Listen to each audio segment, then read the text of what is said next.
Hello Rajeshbhai, કેમ છો? બરાબર છો ને? હા જયંતી, અમે મજામાં છીએ. બોલ બોલ, ઘણા ટાઈમે ફોન કર્યો. કઈ ખાસ ખબર? હા, મારા દીકરા જયના લગ્ન નક્કી કર્યા છે, તો કંકોત્રી આપવા આવવાનું હતું. અરે વાહ, હા તો ખૂબ જ સારા સમાચાર છે. પધારો પધારો. તમારું એડ્રેસ મને આપણા સમાજની વસ્તીપત્રક બુકમાંથી મળ્યું, એ જ છે ને? અરે ના ભાઈ, એ તો ઘણા વર્ષો જૂનું છે. હવે તો અમે નવું મકાન લીધું છે. એનું સરનામું તને મોકલું છું થોડીક વારમાં. ભલે, મોકલ, હું જોઈ લઉં. હે ભગવાન. શું થયું પપ્પા?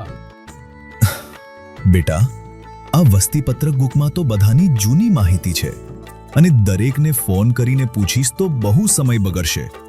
અરે પપ્પા, કેમ ચિંતા કરો છો? કોમ્યુટરી સિટી એપ છે ને, એમાં દરેકની લેટેસ્ટ માહિતી મળી જશે તમને. શું વાત કરે છે બેટા? લાવો મને જોવા દે. આ જો પપ્પા, આ કોમ્યુટરી વસ્તી પત્રકમાં તમારે ફક્ત પૂરું નામ સર્ચ કરવાનું અને એમની દરેક માહિતી તમને મળી રહેશે.